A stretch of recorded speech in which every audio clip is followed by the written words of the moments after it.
ask all those people taking the oath to stand. It's a warm late autumn day in South Auckland. I'm sitting in a packed event centre in Manukau. Just raise your left hand.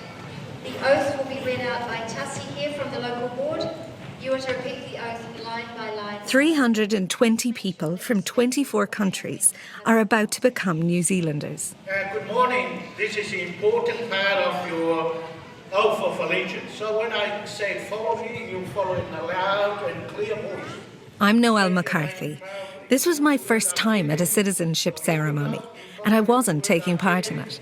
I state your name, your full name. Oh, come on, you can do better.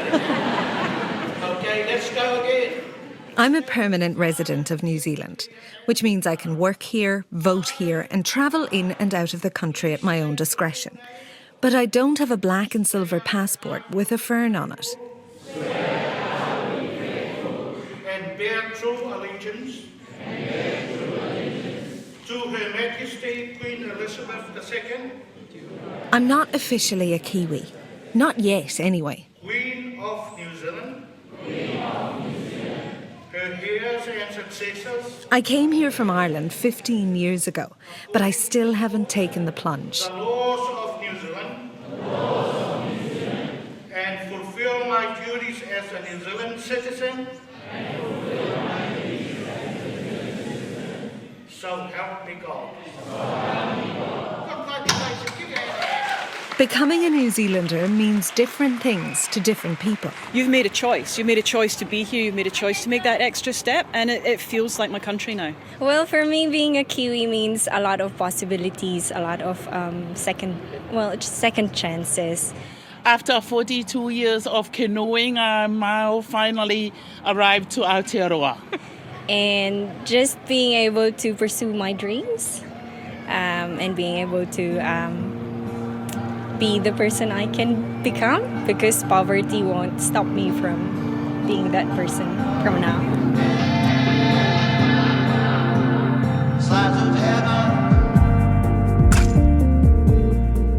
In association with Massey University, this is Slice of Heaven, a podcast series about immigration when more people are coming to New Zealand than ever before. In an election year, the stakes are high. The debate can get emotional, and we won't always agree. Not when there are so many different points of view. We've been here for 1,000 years. You guys have been here for 200 years. We're all immigrants. I think if we want to say that, look, we don't want Chinese people, then bloody well say it. If the per capita GDP effect of immigration is not positive, we shouldn't do it. You know, you're happy to take things that you get from China, all the positives and all the things that you love about it, but then when it comes, you can't cherry pick. And what are the issues we need to talk about? Immigration is an issue that just rears up as soon as you look at why we have 90,000 15 to 24-year-olds out of work. To try and say that immigration is not a matter of race is plain stupid.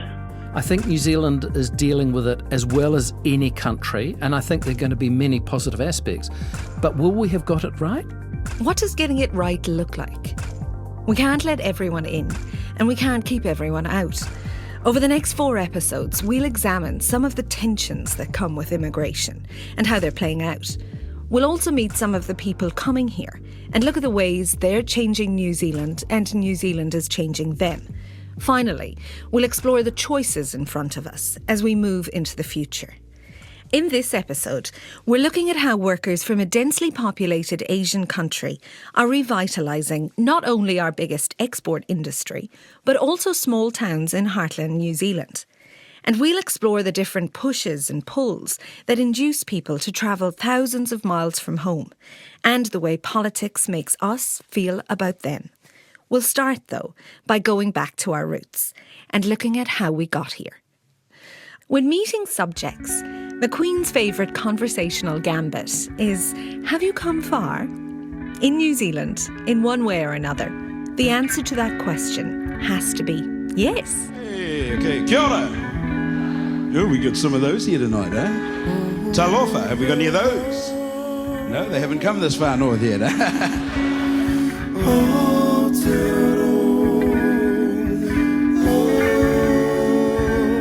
New New Zealand is the last place on earth to be populated, and the genesis of that is right here at Aotearoa. Everybody here comes from somewhere else.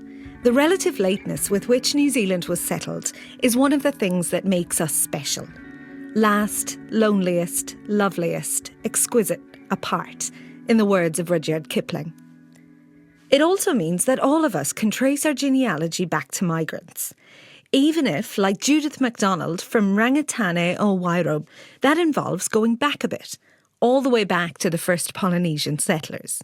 We know that those people arrived, those stories tell us so. My father, he did lots of genealogy, and I know that there are some 36 generations between the coming of those people and me. Everyone has their reasons for coming to New Zealand. Judith says it's no accident her ancestors landed where they did, at the top of the South Island's east coast. Aotearoa is similar in looks to lots of other Polynesian islands. It has a huge lagoon framed by a boulder bank, and so they would have recognised it. There are two rivers flowing into there and then out to sea. So it would have been a really good place for them to set up shop. And having set up shop, how long before their new home changed these travellers? When did Judith's ancestors become people of this land? How long was it, before the people who arrived in those first canoes on the shores here identified, when did they become Māori?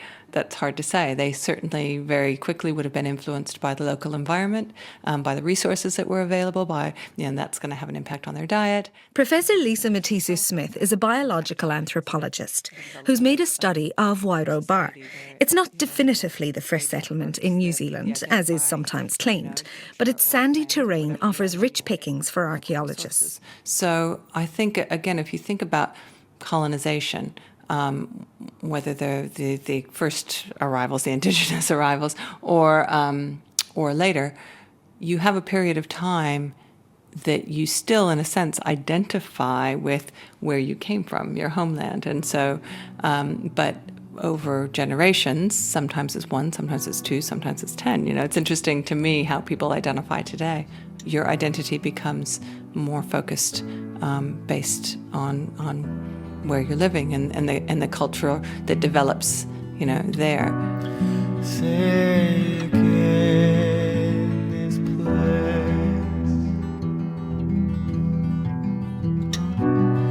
Say again this place. I love this country. Yeah, I came here in 2009, and it's just.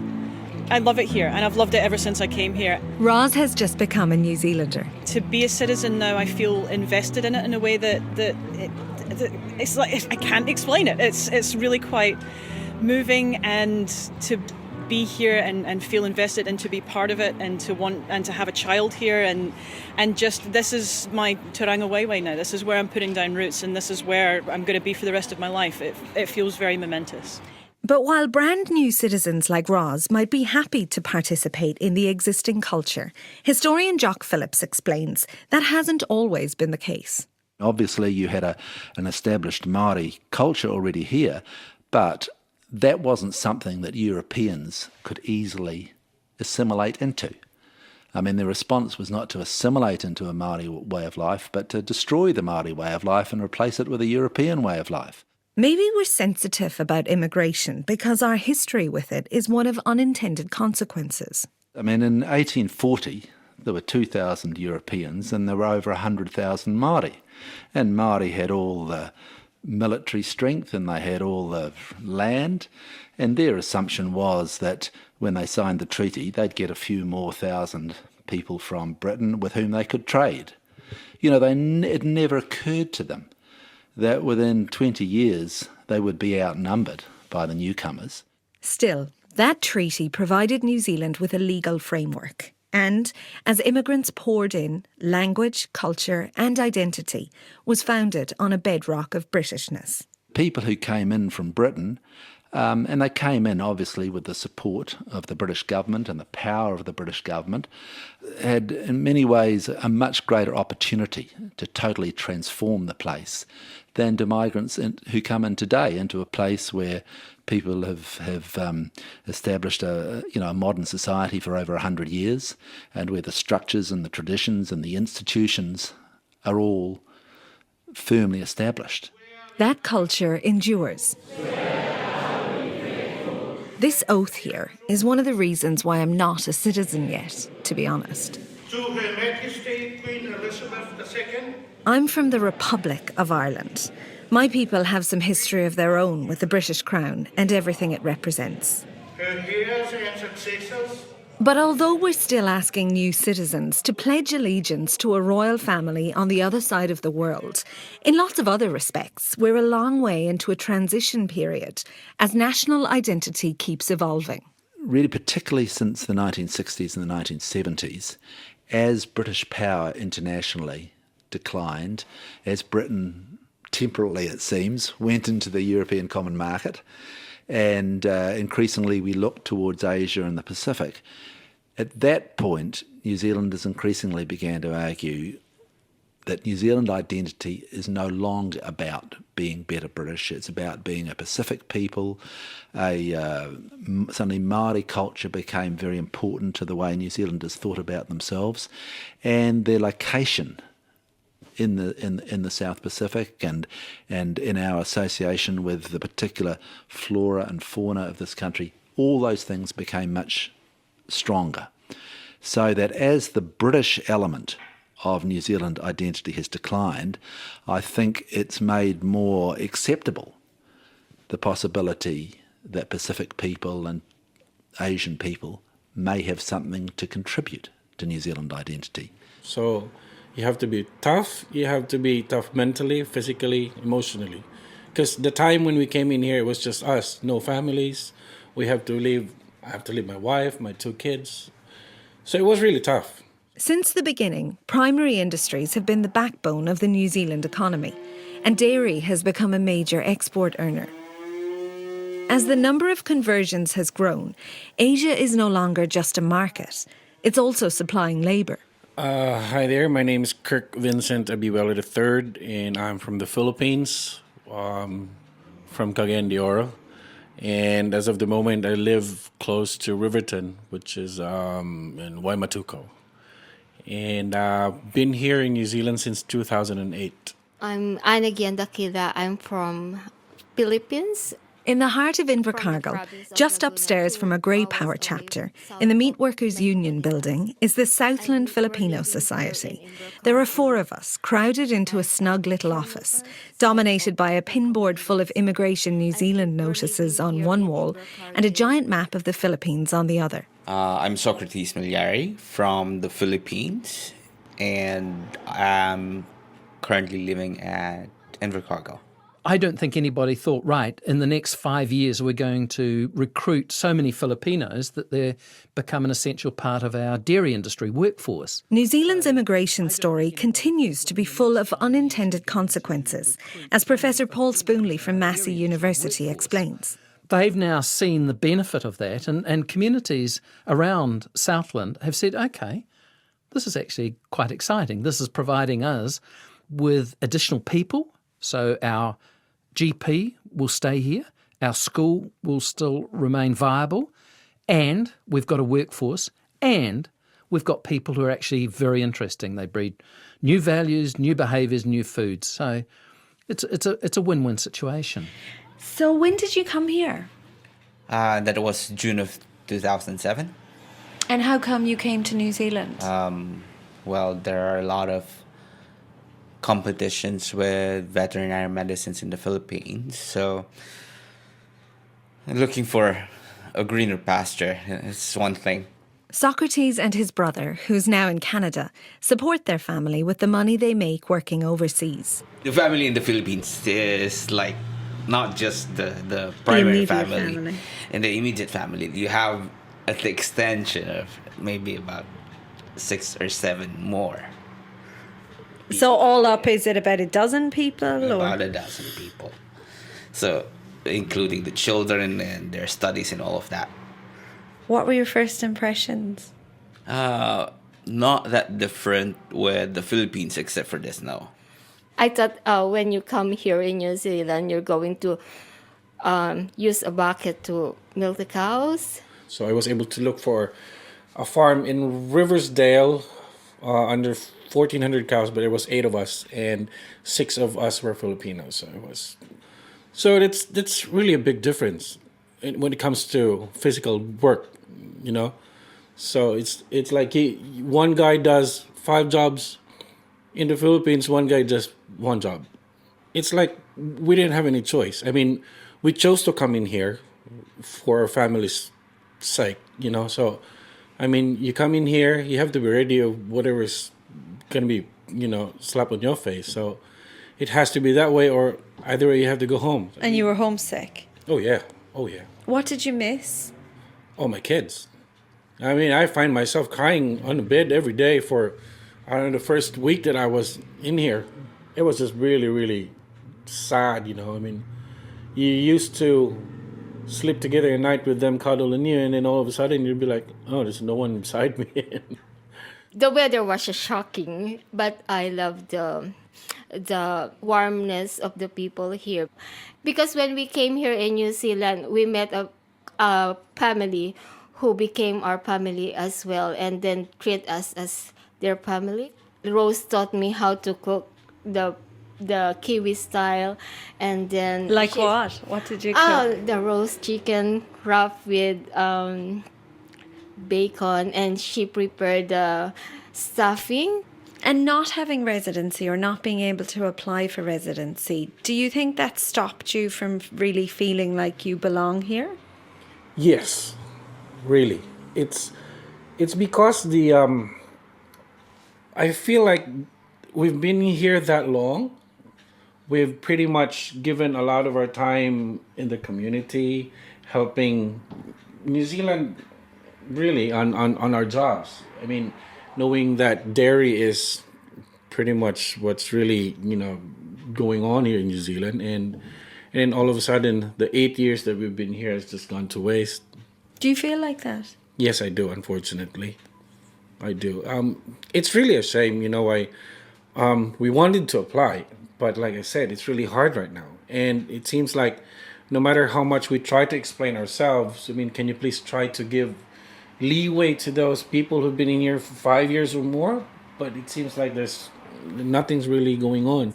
Not long after this interview, the government announced changes to immigration policy that provided a pathway to residency for 5,000 Southland dairy workers. Professor Spoonley explains why. At some point, we've got to say, you're actually doing a good job. We like you, we like your values, we like what you're contributing economically to New Zealand. We need to make a decision as a country, in this case the Minister and the Immigration Department, that we need to shift you to permanent residence. That's only fair both to the employers that have been employing that person, and I hope they will have been acting ethically, but also to the immigrant. Our good name is essential internationally, and that's one reason why we've been able to attract immigrants at a much higher rate than many other countries, including Australia, by the way. But Kirk and his family had already left for Australia by the time the changes were announced. Invercargill to Queenstown is just a couple of hours' drive, but there's a very different feel, with everything geared towards another booming industry, tourism. An industry for foreigners and often staffed by them. It's an adventure playground, attracting at one end young transient migrants happy to take on low-wage, low-skilled jobs to be part of the fun, and at the other end, millionaires from all over the world. Queenstown encapsulates many of the issues facing New Zealand writ large. Local building contractor Peter Campbell does a lot of work for high net worth individuals.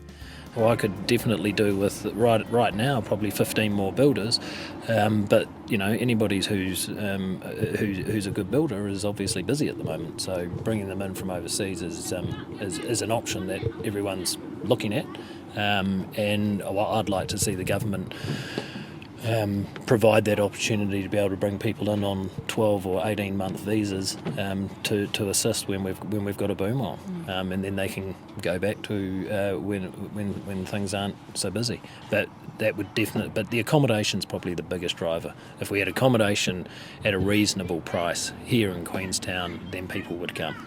Is there a need to sort of prepare for a growing city? There's a lot of work being done on the infrastructure here at the moment, and there has been for a number of years, but the growth's kind of unprecedented, so it is struggling to keep up, and everyone's aware of that. Traffic is becoming a big issue, and certainly even the airport here, every time they build a new terminal or do a new car park, by the time it's finished they need to do another one. Queenstown needs workers, but workers building housing need houses too. If you haven't anticipated them, reacting to infrastructure needs takes time, and it's expensive. Peter Campbell's clients might be rich enough not to have to worry about building something they may not need, but government and local council seem wary of grand projects vulnerable to an unpredictable business cycle. It's inevitable that it will fall off, and it has typically and historically been a boom-bust area, a bit of a gold mining, gold rush sort of a place. But it sort of feels to me, and I'm no economist, but it sort of feels to me that the demand for this area is going to continue for quite some time. Immigration is just one strand of the economy, and it's influenced by such a wide range of pushes and pulls that it's very hard to predict with certainty what's going to happen next. We've now got the next wave, which is coming from the UK and the USA, pushed out, if you like, by Brexit and by the Trump presidency. Neither of which, you'll remember, were entertained as serious possibilities 18 months ago. Former Reserve Bank economist Michael Riddell suggests net migration in New Zealand will always be linked to what's happening elsewhere. We've been seeing an exodus for the last 40 years, and no doubt it will resume as the Australian economy picks up again. I mean, wages in Australia are 35 to 40% higher than they are here. That gap opened up back in the 60s and 70s and hasn't shown any signs of closing. Immigrants can also be affected by events that take place a long way from their new homes. Samoan-born writer Oscar Keightley remembers how Pacific immigrants went from being sought after to persona non grata as a result of changes on the other side of the world. In the 50s and the 60s, we had unfettered migration because the country needed workers. We had New Zealand Prime Ministers go over to Samoa and, ask for people to come over. And so there was that. And then all of a sudden, we had the oil crisis happen in, 73, and then Britain joining the EU, which of course I've just left, good one, but all the pain that caused, Britain joining the EU, the oil crisis overnight, stopping and buying our butter, the economic downturn, and suddenly all these immigrants, all these people that had no issues before were suddenly part of the election campaigns and held up as a reason to vote for someone because, look, we'll keep an eye on these people. The Dawn raids ran from 1974 through to the 1980s, and it wasn't the last time anti-immigration rhetoric would flower in an electoral cycle. In 1987, a new law reset the government's approach to immigration, replacing the traditional source country approach, which favoured migrants from the UK and other European countries. Now it was no longer about where people came from or what they looked like. It was about what they could do. But within a decade, immigration was dividing people again. In terms of the initial period, the 1990s, it was pretty awful, and the negative reaction was very significant. And of course, it culminated in that 1996 election, at which New Zealand First adopted a very strong anti-immigrant policy. And of course, it wasn't immigrants, it was Asian immigrants. That's the word that was missing from that description. And the anxiety and to some extent, the hostility of New Zealanders towards that early wave was very profound. That discussion can be started from quite a logical position, like, for instance, saying, we're having difficulty supplying housing in Auckland, and therefore we think it's a good idea to limit migration. Ali Akram was born here to a Pakistani father and an English mother who settled in Christchurch in the 70s. That might be a very rational argument that you're having up there, but hardwired into the subconscious of many people might be this idea of us and them. And that might be the thing that's being exciting people and pushing them towards these positions, as opposed to the conversation about housing or infrastructure or any of these sorts of things. We'll hear more from Ali later in the series, but the point he's making, that underlying this rational conversation, there's a collective id that sees things in black and white terms. That's an important point to recognise. It shouldn't put us off having the conversation, though. Economic analyst Julie Fry saw the consequences of not engaging when she worked for the UK Treasury.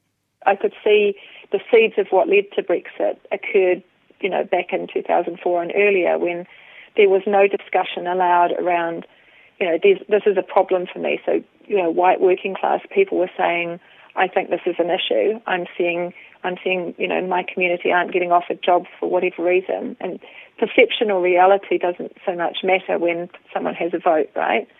If someone sees it as a problem, somebody needs to engage with that, politically. Ignoring the issues is doing everyone a disservice. The Salvation Army's latest report into youth unemployment highlights the impact of unskilled immigrants on young people trying to get into the workforce, as their social policy advisor Alan Johnson explains. Immigration is an issue that just rears up as soon as you look at why we have 90,000 15 to 24-year-olds out of work, right? Doing nothing. Because you say, hang on a minute, we're letting people come in and work as service station attendants and checkout operators and waiters. Aren't those the sort of jobs that are entry-level jobs for New Zealand residents? Of course they are. The reality is they're not getting them because we're importing labour to do that. And we took exception to that. And we said, look, that's just not good enough to say, well, we'll assign these people to the scrap heap. This is a complex issue. It's not as simple as just herding young people into jobs instantly. For anything above entry-level work, they'll need training, so there'll be a time lag before they're ready to get into the workforce. And a certain type of employee is more attractive to employers. Filipinos have established a reputation for being willing workers. On my last farm, I had 3 Kiwis that were working for me. And I had to go back every evening to the work they've done to make sure that everything is right. Socrates Maliari says that plugging the gaps was just part of his job on Southland dairy farms. And I had to work from the time that I finished my job to before it becomes dark. Just to redo the things that they've done. Immigrants go the extra mile because they want to be part of New Zealand. And being valued is a good way of being accepted. At least that's been my experience. But I'm still not a New Zealand citizen, although I'm about to have a baby who will be. Does that mean we'll have to go in 2 different passport queues every time we travel? That'll be weird. What's weirder, though?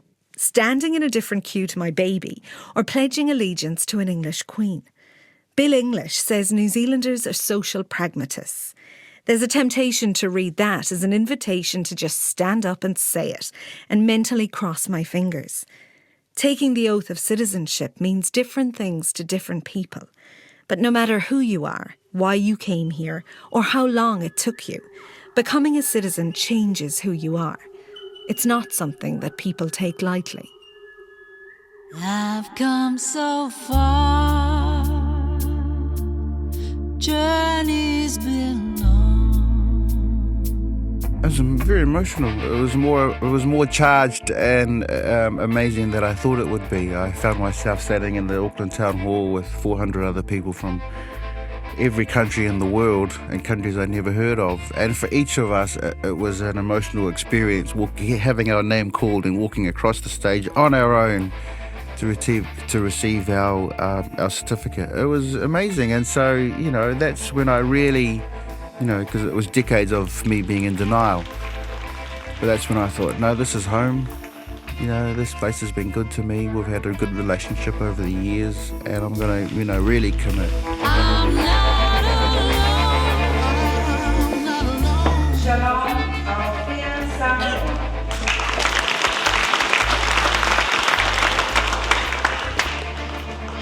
Mrs. Rokovati, Seri Sada Sada Areti.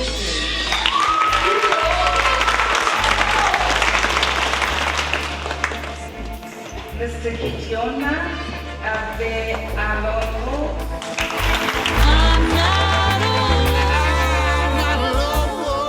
I'm coming home. Immigration's a hot topic coming up to the election. In the next episode, we'll look at tensions. What creates them? Is it the economy? The biggest part of the story of New Zealand's migration intake is around relatively low-skilled migrants. Is it race? Look, let me just say, it is axiomatic that immigration is about ethnicity. Maybe it's the media. And then if you somehow try and argue with them, then you're part of the establishment problem that's trying to put down these ideas and keep them quiet, the whole sort of conspiracy idea. And that's what Trump feeds off as well.